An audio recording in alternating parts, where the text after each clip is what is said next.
muchas ilusiones, sueños. Creímos en serio que se podía construir una patria diferente.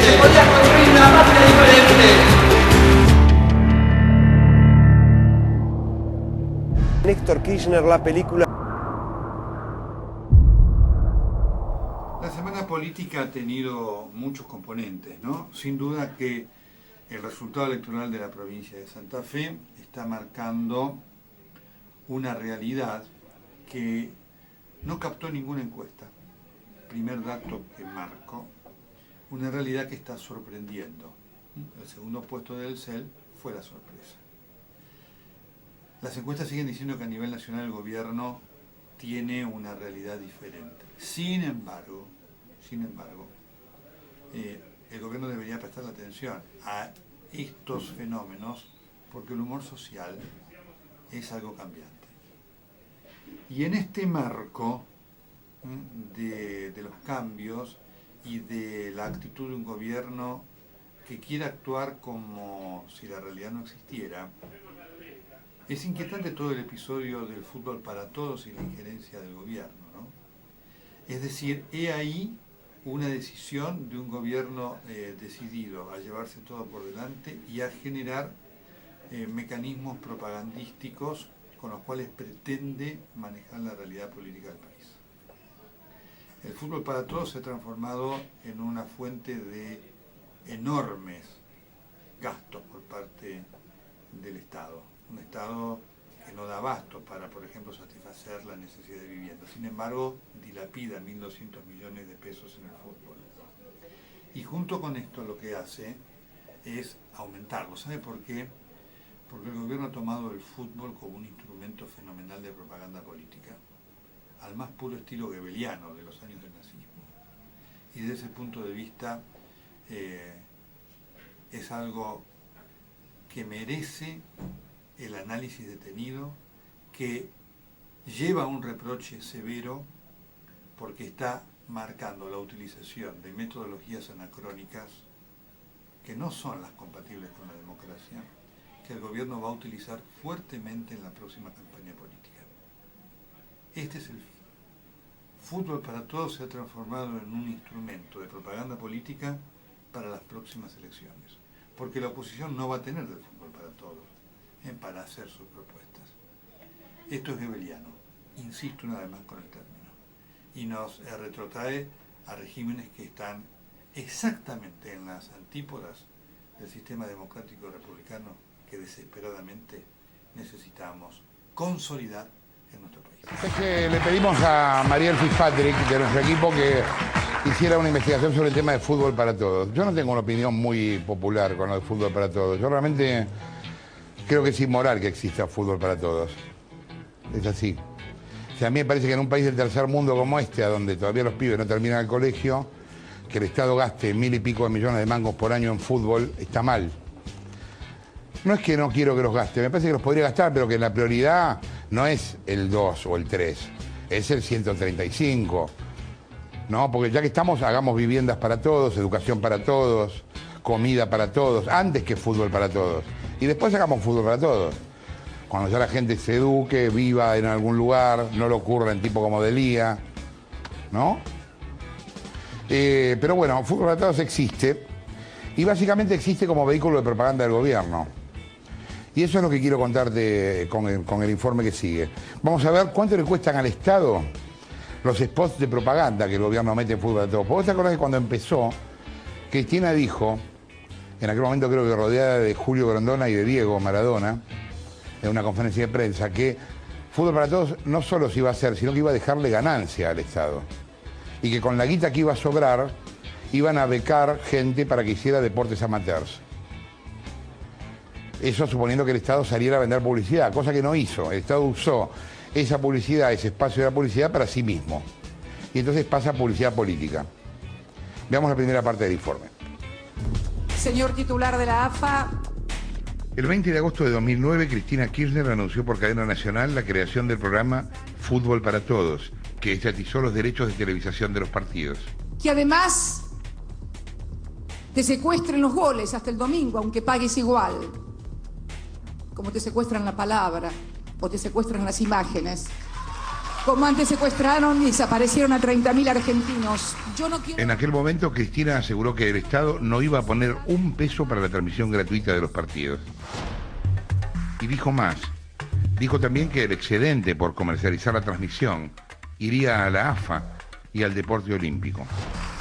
El gobierno no quiere hacer negocios con el fútbol, al contrario.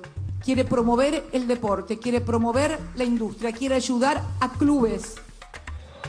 Señoras y señores... A más de 3 años de aquel anuncio no hubo excedente. Solo hubo gastos multimillonarios, en aumento y sin control. Y proyecta gastar mucho más aún porque el año que viene es un año electoral. Jugada magnífica. Fútbol para Todos le costó en total al Estado 4.773 millones. ¿Cómo se llegó a esa cifra? Se sumaron gastos por 3 conceptos: derechos de televisación, gastos de producción y pérdida por publicidad no cobrada. En el año pasado presupuestó 650 millones, pero finalmente va a gastar en este año que termina 900. Es difícil seguirle las cuentas. Eso es el dinero que va a la AFA, que cuando entra en la AFA no sabemos cómo se gasta. A septiembre del 2012, el gobierno ya le pagó a la AFA por derechos de televisación 2.554 millones. A eso se le suman los gastos de producción y emisión de Fútbol para Todos, que incluye los abultados honorarios de relatores como Marcelo Araujo, Julio Ricardo, Alejandro Apo y Roberto Perfumo. Cuando me hablan de que el fútbol es gratis, yo digo que no, gratis, que va a ser gratis, lo pagamos todos. En total, desde agosto de 2009 a la fecha, el gobierno ya desembolsó 1.060 millones para la producción y emisión de Fútbol para Todos. En la Comisión de Deportes de la Cámara de Diputados convocamos al secretario de Deportes de la Nación y le preguntamos cuánto había recibido para estos programas. La respuesta tajante del secretario fue 0. Y finalmente hay que sumar la publicidad no cobrada. Este contrato que firmamos hoy, de pagos mensuales, luego será cubierta por la comercialización. Cristina había anunciado que iba a comercializar los espacios de publicidad durante los partidos, pero tampoco lo cumplió. El 3 de enero de 2012, la ciudad... Después del primer torneo se decidió que los partidos solo se iban a usar para promocionar actos del gobierno nacional y de empresas estatales. Un polo de desarrollo de la industria audiovisual. De este modo, el gobierno dejó de comercializar espacios por un valor que, de acuerdo al último tarifario oficial de Fútbol para Todos, equivale a 1.159 millones. Yo hice un estudio de eso y sí, seguramente podrían aportar algo a los otros deportes. Pero todavía hay más. Para el 2013, Fútbol para Todos tiene asignado en el presupuesto una partida de 1.201 millones, un 72% más que lo que se le destinó en el presupuesto de este año. Abal Medina, que es quien tiene a su cargo este programa, el 26% del total de presupuesto de la principal ministerio de la Argentina se destina al programa Fútbol para Todos. Nosotros ya llevamos dados... Como contrapartida, el presupuesto para la construcción de viviendas sociales, uno de los déficits de la gestión K después de 9 años en el poder, va a crecer en el 2013 solo 7,7%.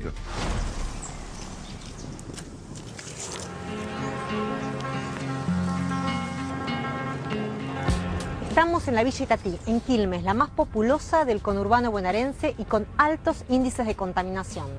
Acá viven 50.000 personas, muchas de las cuales sufren problemas respiratorios o de piel.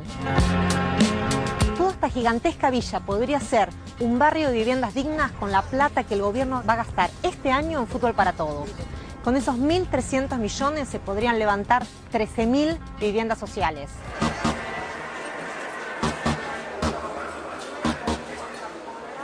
Con la plata que Fútbol para Todos le insumió al gobierno en estos 3 años, se podría haber puesto al ferrocarril Sarmiento en óptimas condiciones de funcionamiento y de seguridad. O se podría haber avanzado con casi la mitad del soterramiento. Una obra que lleva 6 años de demora. Saben que el fútbol es un negocio extraordinario, que no necesita ser subsidiado, sino... El fin de la publicidad privada en el fútbol implicó otros cambios. Los torneos y las copas que antes llevaban el nombre del sponsor oficial fueron rebautizados con nombres K. Por ejemplo, el Clausura 2011 se llamó Néstor Kirchner. Y el torneo Apertura 2012, Eva Perón. A la Copa la nombraron Evita Capitana. El anuncio lo hizo la propia Cristina. Evita Capitana, muchachos, Evita Capitana. Para promocionar el torneo, el gobierno hizo un video especial que recuerda la figura de Evita.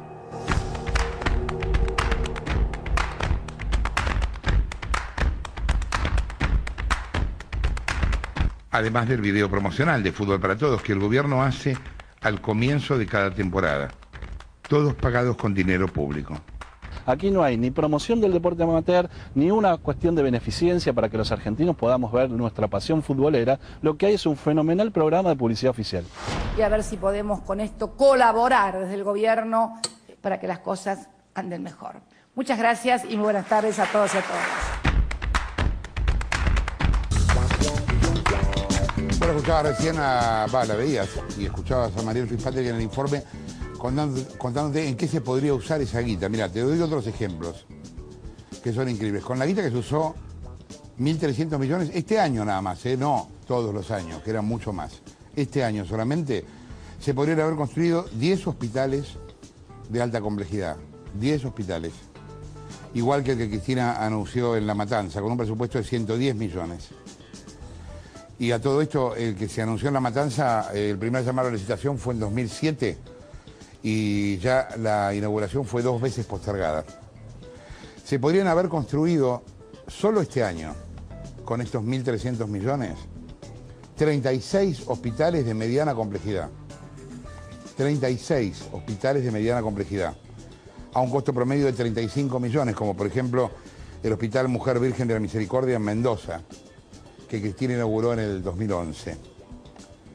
Se podrían haber incluido, insisto, solo con la guita de este año de Fútbol para Todos, con 1.300 millones, 391.000 chicos más en la asignación universal por hijo. Casi 400.000 chicos más. La asignación es de 270 pesos que entrega el gobierno. Y se podrían haber construido, con esos 1.300 millones, 634 escuelas del plan 700 escuelas, o sea, casi todas. 634 escuelas, a un promedio de 2 millones de pesos cada uno. Con esa guita, con 1.300 millones de mangos solo este año, de Fútbol para Todos, se podrían haber incorporado 25.000 policías más en la calle por año. 25.000 policías más en la calle por año. Suponiendo que entre sueldos y cargas sociales sale 50 lucas por año cada uno.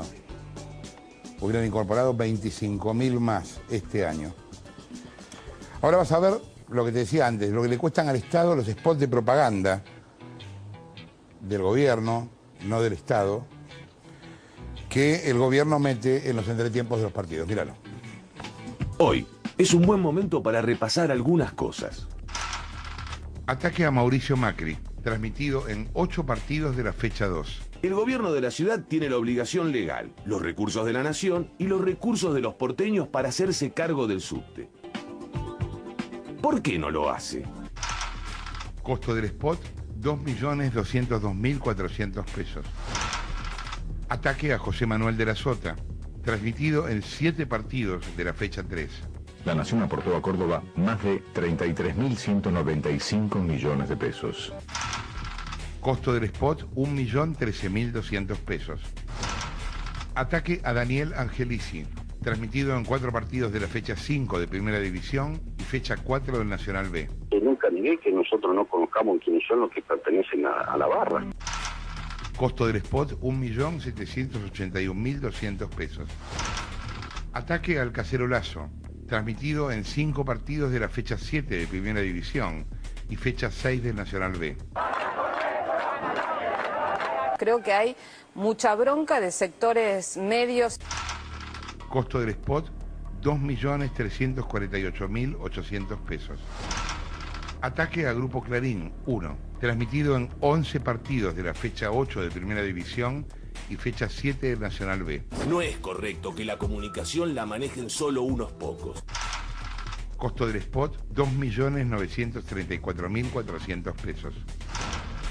Ataque a Grupo Clarín 2, spot 7D, transmitido en 5 partidos de la fecha 9. El 7 de diciembre, o como vamos a llamarlo desde ahora, 7D.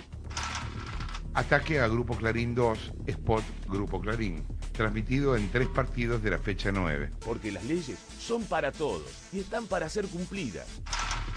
Costo de los 2 spots, 4.317.600 pesos.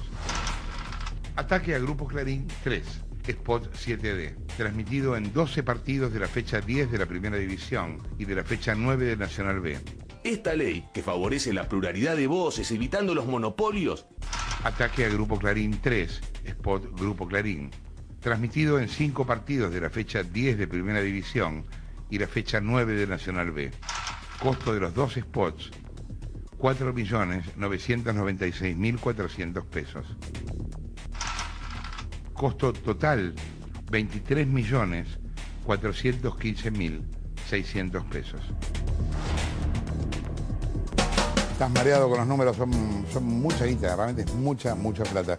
Las cifras que acabamos de ver engloban únicamente los spots oficiales que le costaron al Estado por haber ocupado ese espacio en la televisión pública, o sea, el espacio de los entretiempos en el fútbol, en lugar de haberlo comercializado. Y ahora te doy otra cifra. Lo que le costó al Estado emitir el spot del 7D solo una semana, de la primera semana. Lo que el Estado garpó para hacer propaganda sobre el 7D, 30.500.000 pesos. 30 millones en un solo aviso, el aviso del 7D, en una semana. ¿Cómo llegamos a esa cifra? Vos calculás lo que se le tuvo que pagar por la emisión a los canales Telefe, América, el 9, C5N y América 24, más lo que se dejó de ganar por ocupar con ese spot el espacio publicitario de Canal 7, y te da eso, 30 palos y medio en una semana de un solo aviso. Ese es fútbol para todos y propaganda para todos, con guita de algunos. Estamos haciendo un corte, en un segundo estamos de vuelta. Obras para Todos. Haga turismo en su propio país. 143 millones de argentinos disfrutaron de Bahía Blanca. Obras para Todos. Extensión de la línea A del subte y 3 nuevas estaciones. Pilar, Santa Rosa y Mendoza. Obras para Todos. Se construyó una escalera de 9.200 escalones para que todos los argentinos podamos llegar al pico de la Concagua. Obras para Todos. En 2003 había 1.000 kilómetros de rutas. En 2010 se construyeron 1.000 kilómetros más. Estamos construyendo otros 1.000 kilómetros para dentro de 7 años. Obras para Todos. Se inauguraron 1.052 caminos de tierra. Obras para Todos. En estas vacaciones, 120 millones de argentinos llegaron donde querían llegar. Nosotros también. Obras para Todos. Se construyeron 6.900 viviendas en la isla Maciel. Obras para Todos. Pavimentación de los caminos a Iguazú. Ahora puede llegar en auto a 1,5 metros de las cataratas. Obras para Todos. Se instalaron 18 semáforos en La Matanza. Más organización vial, más seguridad social, más integración comunicacional, más operatividad organizativa. Obras para Todos. Se instalaron 80 canillas en el barrio Lupita. Interacción social, dinamismo interbarrial, consumismo de pueblo.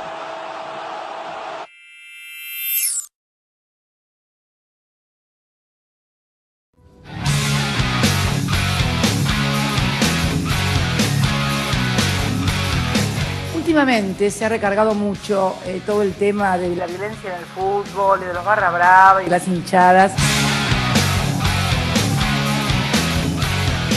Cuando se arman bardos, no se arman solamente bardos en la Popu, se arman también bardos en la platea.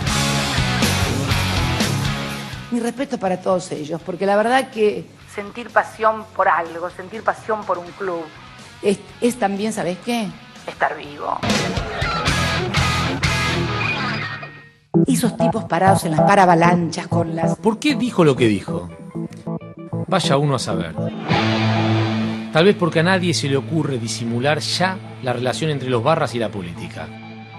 Los barras, para mí, pese a que mi hijo lo mataron en un barra brava, son el eslabón más débil de una cadena de complicidades. El barra no existiría si no está bancado, protegido y amparado y todo lo que pueda decirte por el poder político de turno.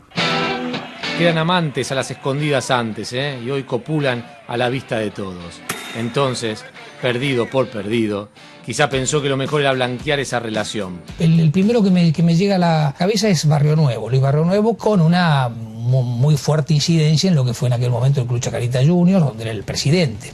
Mauricio Macri, vinculado también con el tema del fútbol por haber sido presidente de Boca.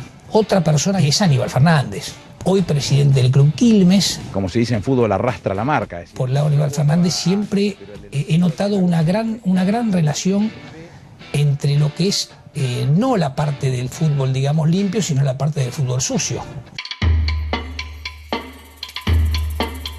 Toda una mística de llevar los trapos, defenderlos, después dónde los guardan y demás. Como verán, estoy informada.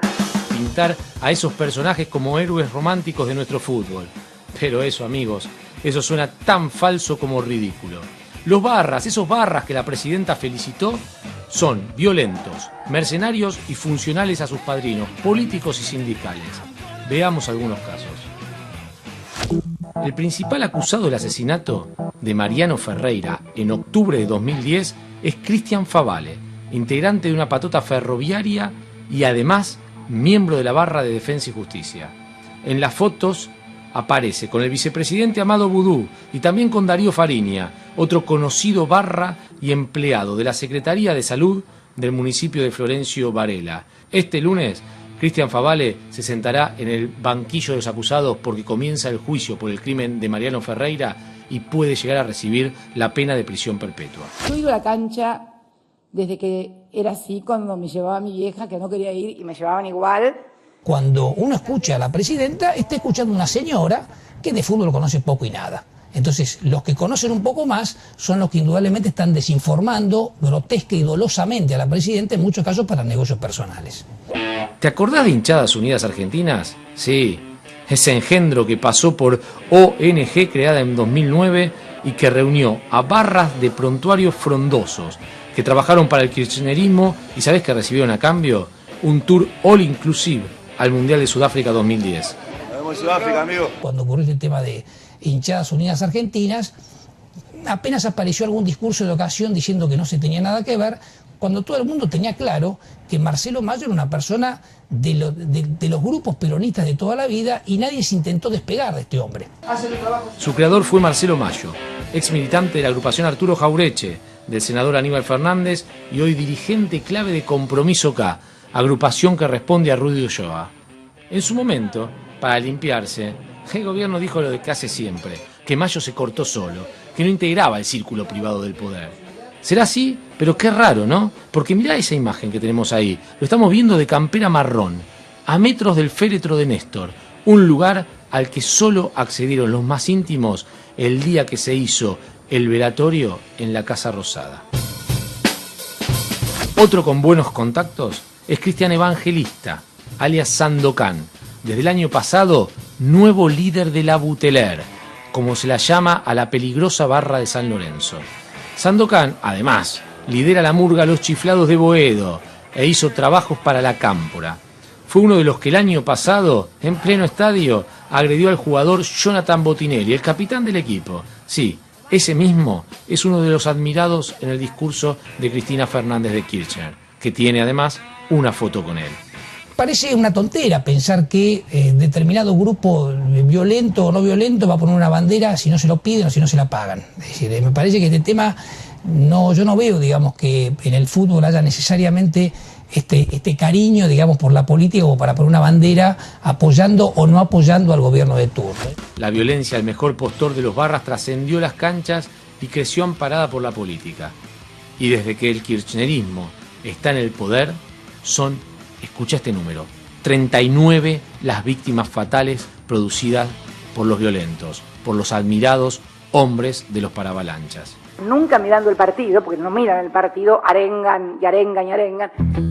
En 2006 se pudo ver a referentes de la hinchada de Chacarita de la mano de Tuta Muhammad, golpeando a personal de sanidad y causando destrozos en el ex hospital francés. ¿A que no sabes qué? Hoy el Tuta sigue vinculado al Frente para la Victoria porteño. Y en 2010, patoteros de Nueva Chicago irrumpieron en la Feria del Libro para interrumpir la presentación de un libro que era crítico con la gestión del INDEC. Fue un escándalo. Los dos jefes de la barra brava de Nueva Chicago fueron contratados en el INDEC cuando llegó la intervención de quién sino, de Guillermo Moreno. En Boca, Mauro Martínez, el jefe de la 12, llegó a ese lugar a sangre y traición. Hoy Martín juega para el kirchnerismo y también para la Cámpora. Y otro peso pesado y ex jefe de la 12 es Rafael Diceo, quien acaba de ser absuelto por la justicia en una causa por asociación ilícita junto a otros 14 barrabravas. Diceo acumuló poder cuando Macri regenteaba Boca. ¿Y cuánto poder acumuló por esa época?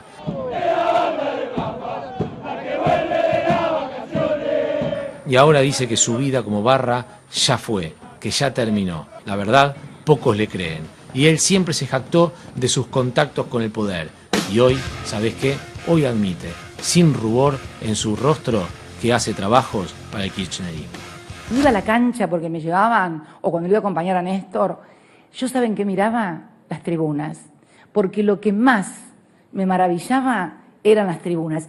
Es vergonzoso la expresión del otro día de la presidenta, diciendo que los chicos eran simpáticos. La verdad que para nosotros, para los familiares de víctimas, fue una puñalada impresionante, porque a nosotros, los familiares de víctimas, jamás la presidenta nos recibió. Son una maravilla, porque vos los ves realmente. Y la verdad que me dio vergüenza ajena y un dolor muy grande, porque decimos nosotros que venimos luchando contra todo esto y escuchar eso, como ponderándolos de alguna manera, dije, bueno, no, ya está, ya estamos en el horno, dije.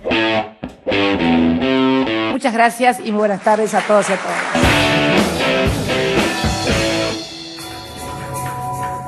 Ahí te traje la barra brava propia, Gravia. La cara de Gravia el otro día, después del discurso de la presidenta, cuando nosotros hacíamos un programa a la tarde, al mediodía en Radio Mitre, era desoladora.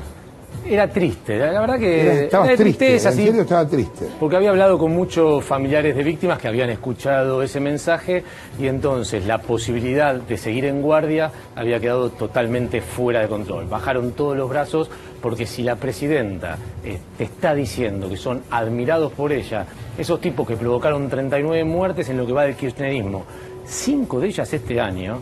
Hubo, 39 muertes. 39 muertes víctimas de la violencia en el fútbol argentino, pero no de la violencia que nos quiere hacer creer la presidenta que existe. ¿Cuál es la violencia que ella cree que existe en el fútbol? La violencia que se produce por un fallo errado de un árbitro. Como que si un árbitro cobra un penal que no es, la gente se mata por eso. Y es mentira, los que se matan por un negocio que mueve millones y millones de pesos todos los años alrededor de la violencia, que están amparados, como lo vimos en el video, por los dirigentes políticos y también por los dirigentes sindicales. Y te digo más, casi tenemos un muerto más, porque el viernes... ¿Cuándo? ¿Ahora? Ahora, el viernes lanzaron la corriente por la militancia en Catamarca. Lo lanzó, la gobernadora Lucía Corpachi y estaba primera plana del gobierno nacional. Estuvo Daniel Filmus, estuvo Antonio Rossi, estuvo Mariotto, que se ve que viaja bastante por todo el país. Y contrataron, como hacen siempre, para movilizar gente a 2 barra bravas, a la barra brava de Atlético Policial y a la barra brava de Villa Cubas. Se enfrentaron ahí antes de ingresar. 2 barra bravas que son enemigas entre sí. Sí, pero a la hora de contratarla, a la hora de cobrar iban juntas, claro. Son todos mercenarios. No se sabe muy bien por qué empezó el problema. Lo cierto es que hubo un problema y hubo un apuñalado que se llama Williams Luján, que ahora está debatiéndose entre la vida y la muerte. Y eso lo producen ¿quién? Lo producen los políticos que los contratan. Si no los contratarían, esto sería tan fácil de terminar. Tan fácil de terminar. ¿Cuánta guita gana un barra brava de un equipo grande? Mirá, viven muy bien. Para darte una idea, por ejemplo, Mauro Martín, que es el jefe de la barra brava de River, tiene un Mini Cooper, tiene una camioneta 4x4. Cuando Boca fue a jugar la final de la Copa Libertadores. Ahora él viajó en avión privado, no viajó, digamos, con el resto de los barras, sino que viajó él con su familia una semana antes, se quedó una semana antes y se quedó 3 días después de que Boca perdiera en Brasil, pasándola bien con toda su gente, y todo su trabajo, o lo que él dice ganar, es como instructor de boxeo en un gimnasio que es propiedad de la familia. Absolutamente imposible tener el nivel de vida que tienen. Igual, para que sigas ganando amigos, te cuento, Milagro Sala tiene una barra brava.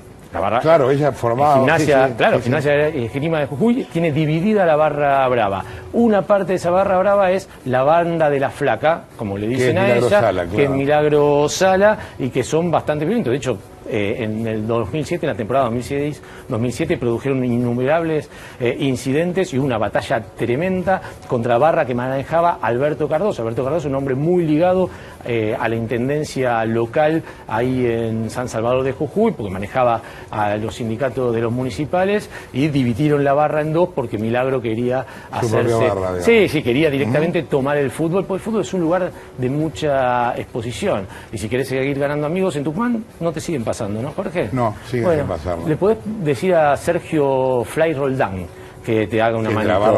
Sergio Fly Roldán es el titular de la barra de San Martín en Tucumán. Fly, habla con Alperovich. No, además tiene llegada. Convencelo. Tiene llegada porque él trabaja en un montón de barrios para Alperovich. Esto lo ha declarado él sin ningún problema. ¿Sabes cuándo? Después de haber sido deportado de Sudáfrica. Lo deportaron de Sudáfrica, vino acá y dijo: yo no entiendo por qué me deportaron si acá a mí me dan laburo en la propia provincia. Fue a hablar con el gobierno, Sudáfrica lo sacaron cagando, claro.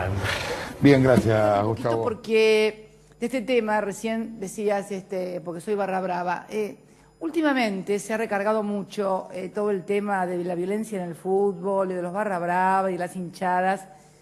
Primero yo creo en algunos casos, no en todos por supuesto, con una clara intencionalidad política, ¿no? Yo creo que es como si de repente aparecieron delincuentes, porque yo no quiero hablar de barras bravas porque soy hija de una hincha fanática como es mi vieja, se agarraba al alambre así y se sigue agarrando al alambre.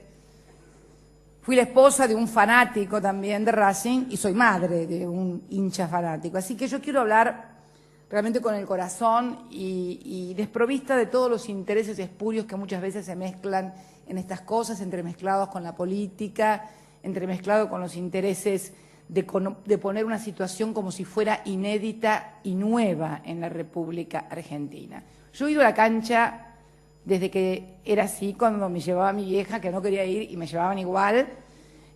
Tal vez no se veían las cosas que se vieron a partir de los 90. No sé, mirá, me acuerdo de mi tía, que era como mi segunda madre, iba con ella también a la cancha porque iban las dos fanáticas y me llevaban, y me acuerdo que un día mi mamá, no sé qué pasaba y no sé qué empujó a uno y uno le dijo una guasada, no sé, una barbaridad, la de tu hermana, ¿viste? Bueno, y justo venía mi tía atrás con el paraguas porque llovía y le dijo: la hermana soy yo, ¡pum! Y le dio un paraguaso impresionante. Bueno, fue una carcajada general en la hinchada, pero también recuerdo en el año 86, creo que fue, estábamos con mi hijo, mi mamá y mi marido en el departamento nuestro en Juncal, casi Uriburu, jugaba Racing con Boca, no sé si jugaban en la cancha de Racing o de Boca. Sé que Racing esa vez ganó 6-0 a Boca, así que los hinchas se deben, ¿no? En la de Boca fue, bueno. Y fueron, mi mamá en ese momento era mucho más joven, así que no andaba como andará con zapatillas porque no puede caminar por la pierna. Se fue de tapado de piel, botas, cartera, ¿viste? Con mi hijo y mi marido. A la salida, eufóricos estaban todos, 6-0 contra Boca, ¿vos te imaginás? Yo me había quedado, me acuerdo, en el departamento leyendo Recuerdos de la muerte de Bonazo, que recién estaba saliendo la edición de Bruguera en Argentina. Me habían dicho: venite. No, yo no puedo, yo me quedo leyendo. Bueno, se fueron y Máximo salió, tenía 9 años, y le pide un muñequito de Racing al papá que se lo compre. Mi marido mete la mano en el bolsillo, saca un montón de billetes, se ve que lo junan, lo ven, porque después me dicen que estoy con un discurso decadente, lo ven, sí, lo ven, lo visualizan, lo observan, Y entonces lo siguen 2 o 3 cuadras y se le tiran encima como 5 o 6 tipos para sacarle la plata a Kirchner. Vos te imaginás cuál fue la reacción. Bueno, se tiró al suelo, patada, y mi mamá a los carterazos, patadas. Bueno, resulta que no le sacaron un mango, se llevaron la chequera del banco, que después la denunció y no le pasó nada. Y llegaron, por supuesto, con el muñequito de Racing, casi me contaron una anécdota. Estoy hablando del año 86. 86, ¿eh? Después puedo hablar más cerca del año 90 y pico, también un partido famoso entre River y Racing, que fue en la cancha de River, donde se armó un tole-tole, que ahí River ganó 4-3 a Racing y se armó un tole-tole.